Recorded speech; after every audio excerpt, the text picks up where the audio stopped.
وسوسہ تو ایک طرف رہ گیا، اگر وہاں شیطان بھی آئے تو ٹک نہیں سکتا، تو بھاگ جاتا ہے، وہ تو بھاگ جاتا ہے، شیطان بھاگ جاتا ہے۔ حضرت سیدنا غوث اعظم رضی اللہ تعالیٰ عنہ کے پاس آیا تھا، شیطان حضور غوث پاک کے پاس آیا تھا، آتا ہے پر اللہ والوں کے پاس ٹکتا نہیں، آ جاتا ہے ٹکتا نہیں۔ حضور غوث اعظم رضی اللہ تعالیٰ عنہ نے 40 سال اللہ کی عبادت کی، 40 سال۔ یہاں بھی لوگ بڑے پریشان ہو جاتے ہیں، کیسے جی کیسے کر لی؟ تو میں نے کہا قرآن پڑھو، والذین یبیتون لربہم سجدا وقیاما، وہ راتیں گزار دیتے ہیں اپنے رب کے لیے سجدہ کرتے اور قیام کرتے۔ تو یہ قرآن کی نص نے جب بیان کر دیا، تجھے کیسے شک ہو گیا؟ یہ قرآن کی نص بیان کر رہی ہے کہ اللہ کے کچھ بندے راتیں سجدے اور قیام میں گزار دیتے۔ حضور غوث اعظم نے 40 سال عشاء کے وضو سے فجر کی نماز ادا فرمائی۔ تو ایک دن آسمان پہ نا ایک چھوٹا سا بادل کا ٹکڑا آیا، معاذ اللہ ثم معاذ اللہ۔ وہ کہنے لگا عبد القادر میں تیرا رب ہوں۔ اس کے اندر سے آواز آئی، میں تیرا رب ہوں، تو نے بڑی عبادت کر لی، اب تو بے شک پڑھ بے شک نہ پڑھ۔ کئی ملنگوں کو معاف نہیں ہو گئی معاذ اللہ کہ بے شک پڑھ بے شک نہ پڑھ، عام اجازت ہے۔ تو حضور غوث اعظم رضی اللہ تعالیٰ عنہ فرمانے لگے اعوذ باللہ من الشیطان الرجیم۔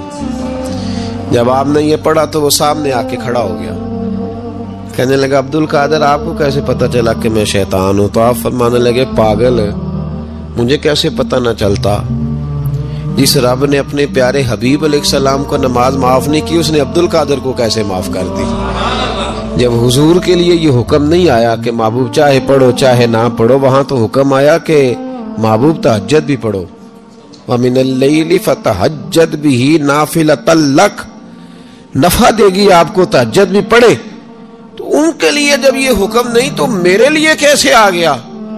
اب شیطان تھا نا، تو اس نے پھر ایک اور چال چلی، یہ باز نہیں آتا، ہم باز آ جاتے ہیں کئی دفعہ، اس کے پیچھے پیچھے چلنے لگ جاتے ہیں، لڑ کے تھک جاتے ہیں، وہ نہیں تھکتا، وہ نئی سے نئی چال، نئی سے نئی چال، اس کا نیا سے نیا روپ، من الجنت والناس، جنوں میں سے بھی اور اس کے نئے سے نئے روپ ہوتے ہیں۔ اس نے ایک نیا روپ دھار لیا، کہنے لگا عبد القادر 300 ولی میں نے اسی طرح گمراہ کیے، آپ چونکہ عالم تھے تو آپ کے علم نے آپ کو بچا لیا۔ تو غوث اعظم فرمانے لگے نئے روپ سے آئے ہو؟ کہنے لگا 300 میں نے گمراہ کیے، یہ تو آپ عالم تھے تو بچ گئے، آپ جانتے تھے تو بچ گئے، میں نے 300 گمراہ کیے۔ تو حضور غوث اعظم فرمانے لگے پھر گمراہ کرنے لگے ہو نیا روپ دھار کے؟ مجھے میرے علم نے نہیں بچایا، مجھے اللہ کے فضل نے بچایا ہے۔ کئی عالم بھی تو گمراہ ہو جاتے ہیں نا، مجھے میرے علم نے نہیں بچایا، مجھے میرے اللہ کے فضل نے بچایا ہے۔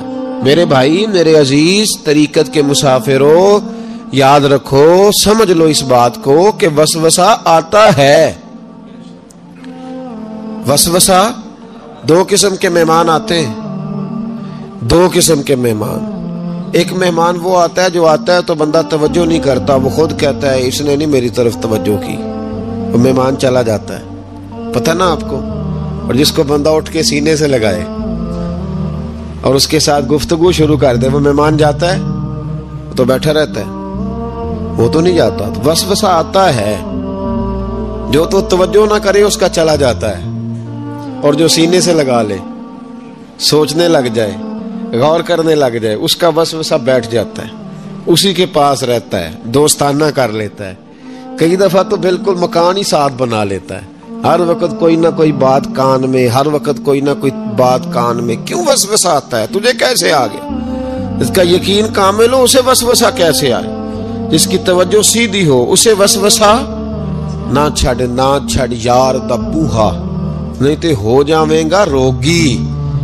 جیڑی بکری اجڑوں وچھڑی او بگیاڑا جوگی۔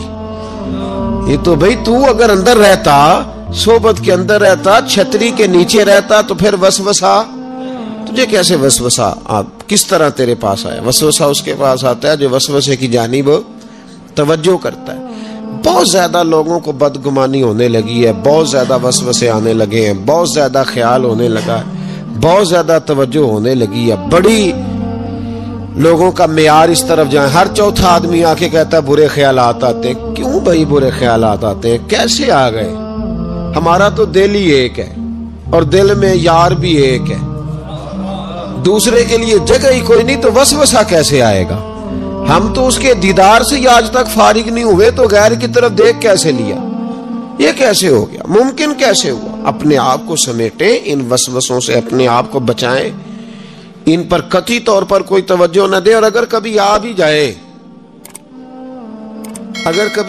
جائے تو میں نے کہا کہ اس کو سینے سے لگانے کی ضرورت، اس کو جھٹک دیں، بات ختم ہو گئی. آ جاتا ہے وسوسہ، بڑوں کو آ جاتا ہے وسوسے، آیا کرتے ہیں، آیا ضرور کرتے ہیں. لیکن جو لوگ قابل ہوتے ہیں، جن کا ایمان مضبوط ہوتا ہے، جن کا تیقن مضبوط ہوتا ہے، ان لوگوں کے پاس وسوسے ہمیشہ رہتے نہیں.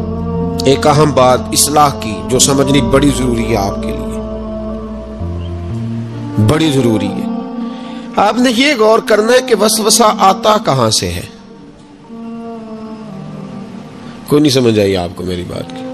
نہیں آئی ہوتی تو آپ بڑی دور پہنچ چکے ہوتے.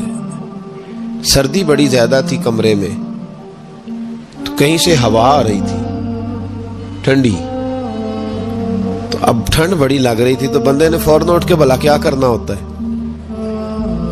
نہیں وہ پتہ نہیں کتوں آ رہی، باری دی تو ابھی گالی ہے نا جی. اگر تو کھڑکی سے آ رہی ہے تو کس کو بند کریں گے، اور اگر دروازے سے آ رہی ہے تو جی، اور اگر چھوٹے بچے نے پنکھا چلا دیا تو جی، چل پنکھا رہا ہے بندہ سارا دن دروازہ بند کرتا رہے. سمجھنا ہے آپ نے بات کو. آپ نے اس دروازے کو بند کرنا ہے جہاں سے وسوسہ